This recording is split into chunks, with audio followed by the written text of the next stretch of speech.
Hi, this is Marty Schupak, and I'm doing this out of my own house. It's a virtual T-ball clinic or T-ball virtual clinic, any way you want to say it. I want to mention that I had a number of T-ball clinics, coaches clinics scheduled. I had, I know, one in Silver Springs, Maryland. I had one in Fort Lee, New Jersey, one in Gloucester County, New Jersey. I believe I had like two more in Pennsylvania and another one in Delaware. And of course, with everything going on right now with the coronavirus, we all had to cancel because we don't want to have as many people in one room as we can. With that being said, I mentioned to a couple of the people that were in charge of their organization, I'm going to try to do this from my own house.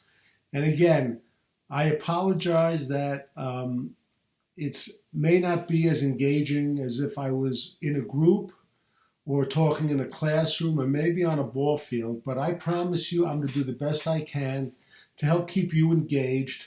And I'm going to try to divide this up into like 20-minute modules just so I can take a break and whatever.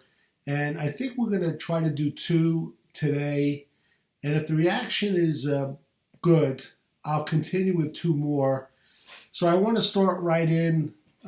I began coaching, about 30 years ago. I coached Little League for 25 years in the Nyack Valley Cottage Little League. We're 27 miles north of New York City.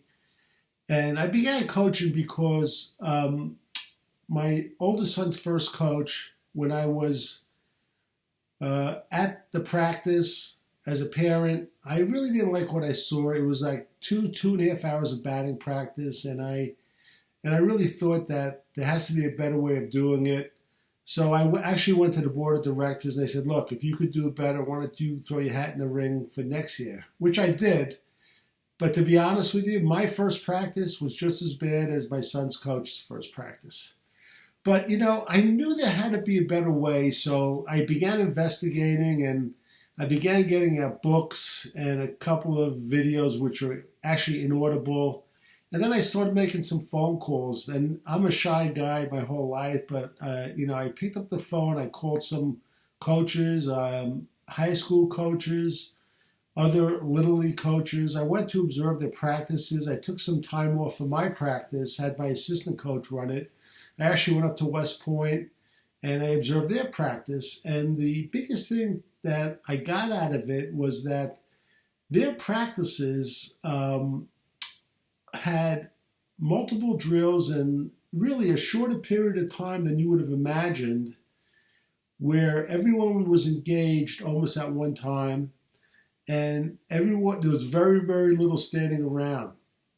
So this kind of hit home to me, and I started developing my own list of drills through research, and then I started to create my own drills, and I ended up coaching, like I said, for 25 years. I've written 11 books.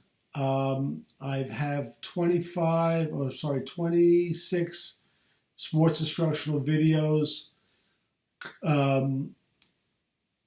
Drills are my thing. I love creating drills. I love doing drills with the kids, and I love practices. Actually, I probably love practices almost as much as games. But anyway, and I'm going to move on right away. And I've been out of coaching for 5 years, but because I'm a grandparent, I knew my grandkids were going to start with T-ball. I began investigating T-ball for a couple of reasons. One being because of my grandkids, and the other being because I didn't like what I saw, what was going on with baseball, where kids are leaving, they're saying it's too slow, they're going to lacrosse, they're going more to soccer, and even these video games. So I began investigating, and I came up with some ideas, and I'm going to share them with you. And believe me, I did a lot of research. Some of these ideas will work, and some of them may not work. And I want to be as honest as I can. I've used a lot of this these ideas, but some I haven't used. It's just through research and talking to people. So if they don't work with your team, and I tell coaches this, I run coaches clinics around the country. When it comes to drills, some drills will work 1 year with your team and some drills won't. Okay, keep that in mind. And I don't know why that happens, it just does. My goal for T-ball is basically one thing. Make it as engaging as possible so the kids will want to come back the following year. Keep them involved so they'll end up playing baseball and softball. And it's hard, and you're in a position as a T-ball coach because of the physical makeup of these kids. There's a big disparity from ages 4 to 7 in the rate at which they develop. Some kids will develop faster than others. And I'll tell you, if you look at some of the kids, you'll find that a lot of these kids that have older brothers or sisters that are athletes will develop a little bit quicker than others just because they're playing with them a lot. With that being said, you'll have some 5-year-olds that might be better developed than like 6.5, 7-year-olds. We have to have a practical approach with the parents. Some parents will get upset when they see Johnny, who lives 2 doors away, could throw the ball twice as far as my Billy. And you have to reassure the parents that kids do develop at different stages and different rates, and not to feel bad about it though too. We really, and when I began researching and I saw these stats about how these kids develop, I'm wondering how many kids over the last 30, 40, 50 years did we lose from baseball that could have really become good baseball players, but they left because they didn't develop as fast as other kids or as their friends.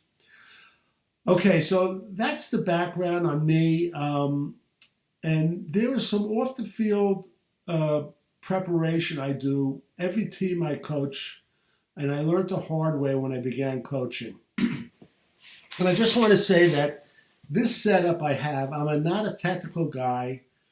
I did it on a whim. I'm not sure the best way of doing it. If the font is too small or it's not exact, I apologize.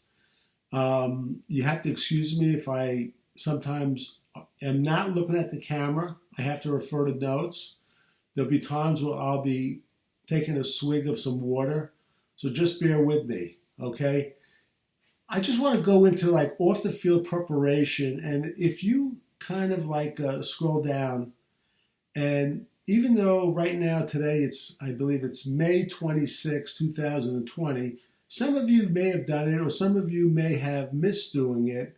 What I like to do is have an introduction letter to the parents. Just welcome them to the team. And if you scroll down, you'll see, and I say congratulations on being part of the 2020 Blue Hens, and so on and so forth. And I don't know if I do it here, but I like to sort of give them a hint that we need volunteers.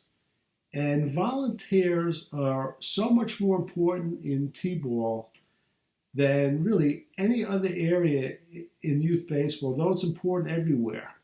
So I like to kind of throw a little seed out there that we do need help throughout the year. One of the things I want to point out, and also a lot of you men and women are going to be coaching for the next 5 or 6 years, and maybe beyond that. A lot of the stuff I'm showing you, you should do or can do every year with the next team you have in the next level. You just might have to adjust the letter a little bit, tweak it, okay? But I do this, and I find that if I do some preparation, and you'll see in another minute I do a parents meeting, my main goal really is to tell them my philosophy, and I like to cut out a lot of possible complaints. Now, you're never going to cut out all the parental complaints, but if you do what I'm telling you to do, I'm telling you, you'll cut out between 40 and 60%. One thing I want to point out, when you see this team letter and I list the the roster. As you see, it starts with Jack Anderson and ends with Connor Taylor. Notice that it's in alphabetical order. This is very important, not so much in T-ball, but as you get older. And I'll tell you why. In my 25 years of coaching, 3 times I saw coaches that printed their roster and they did it in the order that they drafted the players when they had the tryouts. And I saw a parent get wind of this, and he was so upset you have no idea. So I've told coaches, always try to keep your roster in alphabetical order if you have it printed anywhere.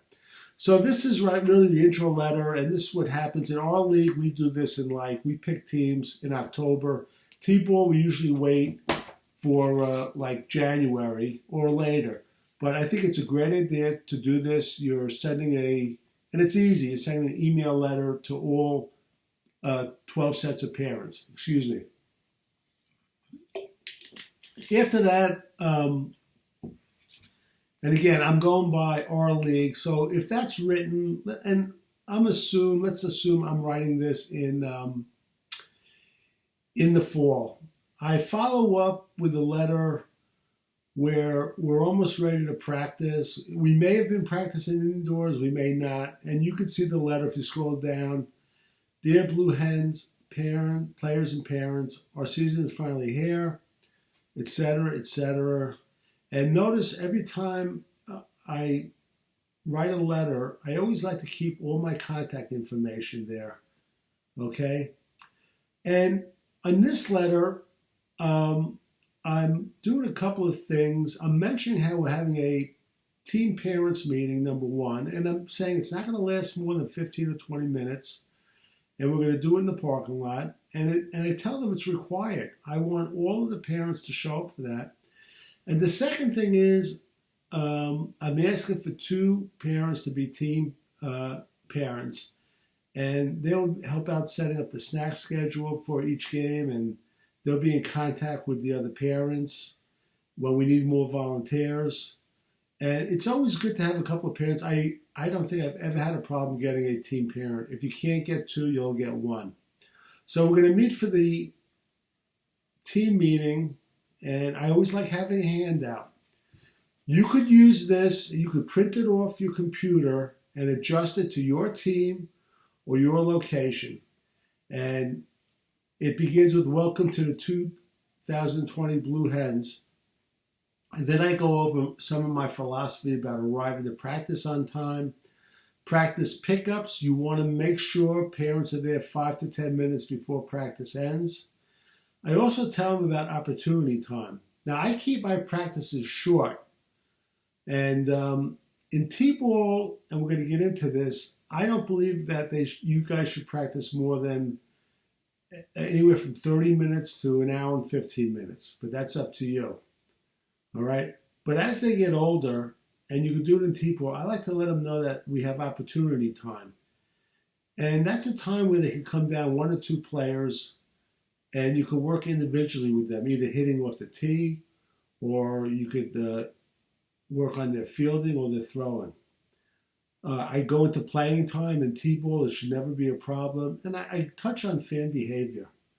And it's important because as a coach, I can tell you why a lot of coaches right now are getting out of youth sports because the number one reason is they can't take the parents. They tell me all the time. They say, Marty, I can't take it anymore. It's unbelievable. And in our neck of the woods up in the New York suburbs, I'll tell you what else is happening. They have an incredible problem getting umpires. Not only umpires, but referees and basketball everywhere, because these people that got into this stuff because they love sports, it's becoming such a hassle dealing with the parents. So it's a big problem. Clothing, I mentioned clothing. I'll tell you, our field in April, we have a field where it has like a mountain surrounding it. When the sun sets in April, temperature could go down anywhere from like 5 to 15 degrees. So I always tell parents, bring another sweatshirt. You'd be shocked. I used to come home to my wife and say, I'm shocked how these parents send these kids to games it gets so cool. It'll start at 60 degrees, go down to like 45, and they're there in a t-shirt. Water bottle, have your child bring your own water bottle with the name on it. Equipment, this is more for older kids. I go into the cups and everything. I talk about their medical condition. If you're going to be away, let us know. Number 12, travel team. You don't have to worry about that with T-ball. 13, I try to let them know that we are going to need volunteers. And like I said, nowhere is more important than a T-ball. 14, and again, this is more for when they're older, but you'll be surprised it happens in T-ball. I try to ease their concerns if the parents are the nervous type, tell them not to worry, and especially in T-ball. 15, this is a little thing, but I highly recommend it. I did it about the last 15 years I coach. I came up with the idea of publishing a team newsletter. And for a 12-week season, I only did it 3 times. I did it 1/3 through the season, 2/3 through the season, and at the end of the season. And after I did it the first year, I asked for a volunteer at the parents' meeting every year after that, and I've never had a problem of finding a parent to volunteer for the team newsletter. And I'll tell you what to do. You have to have certain requirements. I tell the person running it that I'll do some of the articles, but every issue you have to print everyone's name. That's number 1. Okay? The second thing is always do it in a hard copy, the newsletter, not an email. I'll tell you the reason. Because when you give that hard copy to the parents and they send it to the grandparents in Florida or Arizona, I'm telling you, they love to show that newsletter around at the clubhouse or at the pool, wherever they're staying at their condo complex. They love it. They all do it. I know I saw my parents do it. I saw other relatives do it. Make it a hard copy. And I'll give you another hint what happened one year. I was doing the team newsletter, and a parent came to me and said, Marty, could I put my business card on it? And I was, taken back. I didn't know what to say. And I said, I'm not sure. I said, sure, why not? They said, well, how much is it? I said, I don't know, $10. And of course, I put it to the team snacks. We put in his business card in the first newsletter. Don't you know, the second newsletter, I had 7 other calls. They wanted the business card.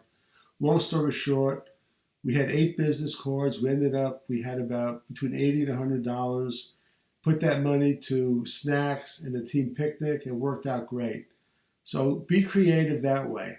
All right, so that's the preseason preparation. I'm going to give you my email at if you'll see it, I'm going to put it down at the end of this. If you guys have any questions, you give me a call, and I'll try to address it at the next module. I want to get into a little bit of coaching philosophy quickly. I mentioned why I got involved in coaching. It's because of those 2-hour practices. And one of the things I tell coaches at these coaching clinics is that coach to the age of your kids. Too many times I see these youth coaches, they come out to coach 7, 8, 9, 10, 11-year-olds, and they start coaching just the way they would coach when they were on the high school team. You can't do it that way. Things have been evolving, things have been changing. You got to spend a little time researching, but coach to the age of your kids, okay? I also like to tell coaches in T-ball, and again, you do it any way you want, but I'm telling you, the best way I believe to do this, and I've coached this way, you coach like it's 60% baseball, 40% you're a phys ed teacher. Now, don't get all nervous about it. We're going to work you through this, and it's nothing to be nervous about. It just means you're going to be running a few more games. And when I say running games, what I like to do is run games that have a baseball theme. You could do a relay race, put a baseball theme, have the kids run with the gloves, but they have to run with a ball in it, okay? And we're teaching them to squeeze the glove and when they're squeezing the ball. So And you can do this with red light, green light, 1, 2, 3. The kids have to hold the ball in their glove as they're approaching the person. That's it. You want to make or integrate fun games with a baseball theme, preferably. If they don't have a baseball theme, it's not the biggest deal in the world. Okay? Now, I just want to read something right off my paper that you have. According to child development experts, the average duration of a child's attention span varies from 2 to 5 minutes for each year of their age.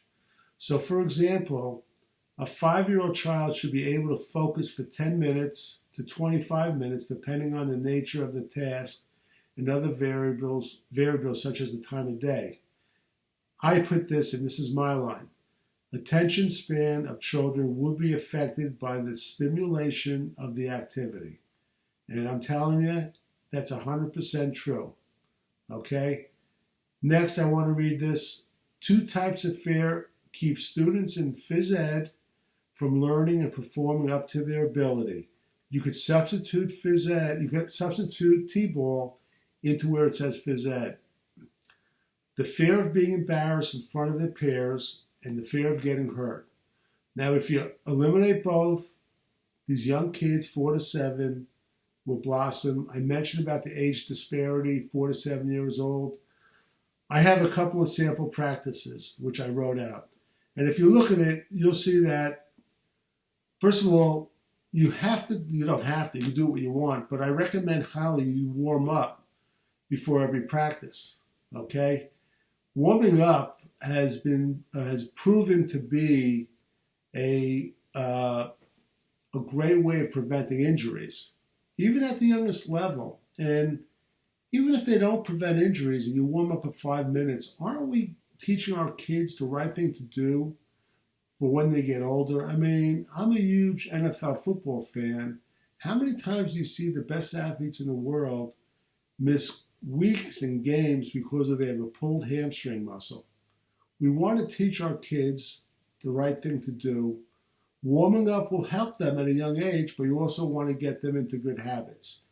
So I gave you a little bit of a sample of a shorter practice and then a longer practice. I have a break, but we're not going to do a break. I want to get right into throwing, and then we'll take a break.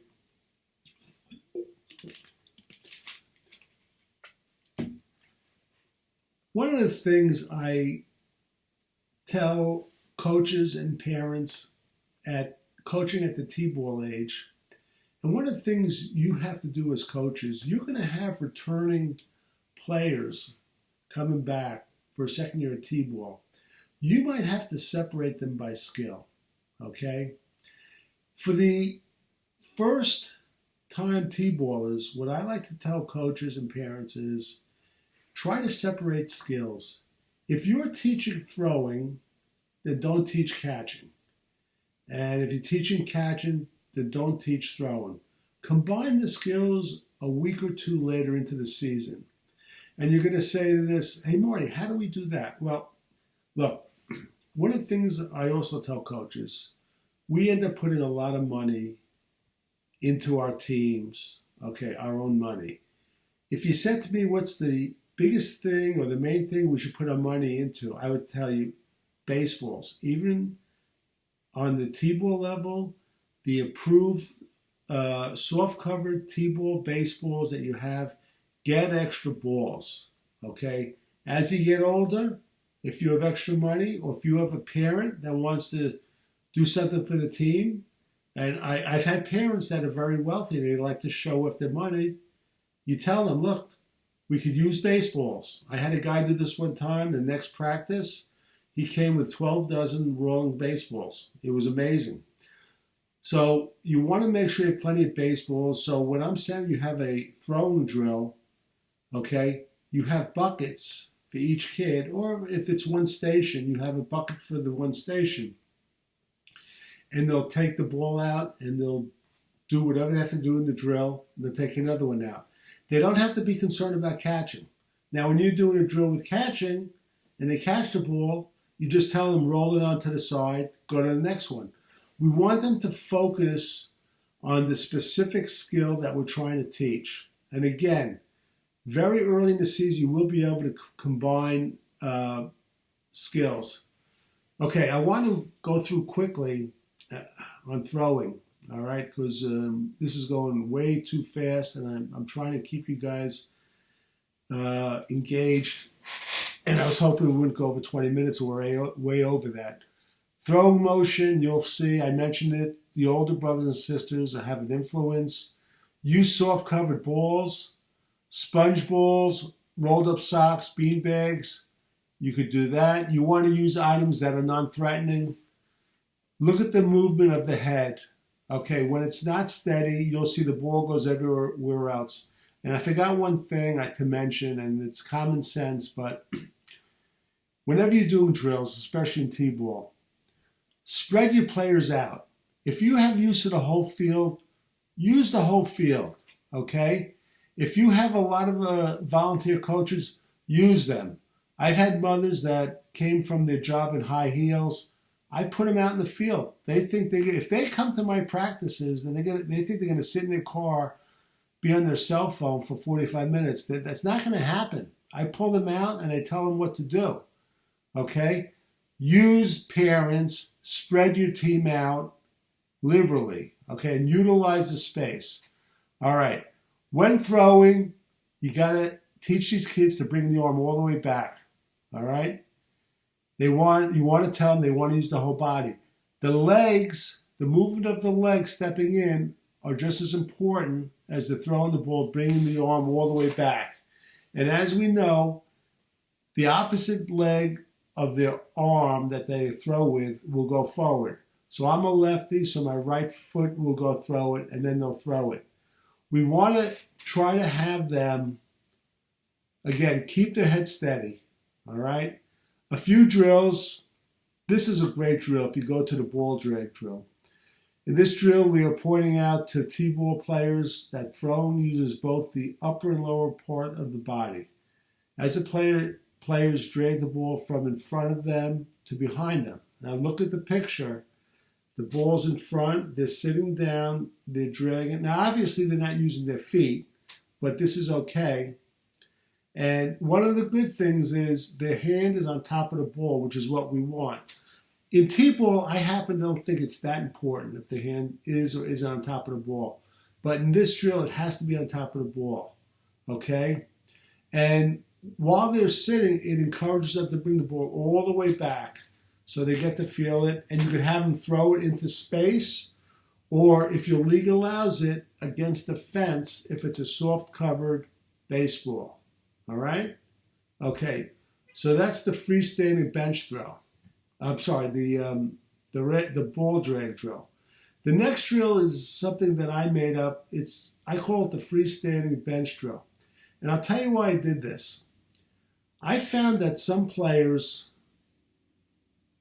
that didn't bring their arm back, they thought they were bringing their arm back, but they didn't. And part of the reason is they didn't know what it felt like when they were bringing their arm all the way back. I mean, you could take their arm and push it back, and they'll feel it. But the next time you tell them to throw, they don't bring it back. I want them to feel how it feels when they bring their arm all the way back. So one year I had a freestanding bench. I brought it down, and I have the player take it. And if you look at the picture, he winds up with his arm. The arm goes all the way down, and he throws the soft-covered ball. It doesn't have to be a ball. It could be a beanbag. It could be a hacky sack, anything like that. And he throws it to a coach at the foot of the bench. Now, if you have a team of 12 players, you're not going to go out and buy 12 freestanding benches and then bring them to the school. You're going to use one, and I didn't go out and buy it. I think I used it, I was at the school, or I might have used the first part of a bleacher, okay, where the players, I could lie him down, and as long as you bring his arm down, you could do that. But if you do have a bench, I just want to tell you, if you have different stations and the kids at other stations see the station with the bench, they're going to want to do that drill. Even the best players on your team will. So give them a chance to do that. And I just want to read in this drill, you can read with me. In this drill, our goal again is to help kids Bring their arms all the way back behind their body. Laying down on a freestanding bench will utilize gravity. Many kids don't know what it feels like to bring their arm all the way back. The progression of motor skills will vary among young players. And below that, I have a definition of motor skills. And if you get into the technical phys ed stuff, there's gross motor skills, fine motor skills. You don't have to really know that. By repeating throwing on the bench, the young player develops muscle memory, and it should transition to him or her throwing better when standing. However, because young players develop differently, some players may need more repetition than others. Okay? Self-explanatory. All right. Now, I want to go right into the next drill. I call it the line throw drill. And in this drill, what I do is, you can look at the picture, I line up baseballs in front of third base, in front of shortstop.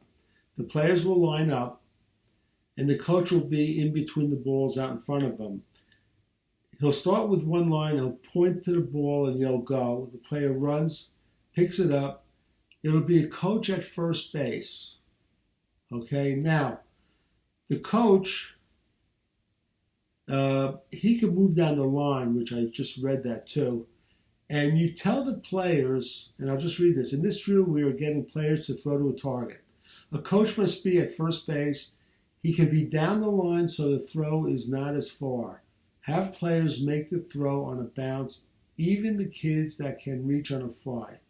Always be flexible to shorten the field and coach to the age of the kids. All right, so what I'm doing here, what we're doing is having everyone throw the ball on the bounce. We're not distinguishing between the better throwers from the guys that can't throw the ball too well. All right? Safety is the number one concern. You're spreading them out. After a player throws it, let's say on one line, he goes to the end of another line, and then you go to let's say you started the third base line.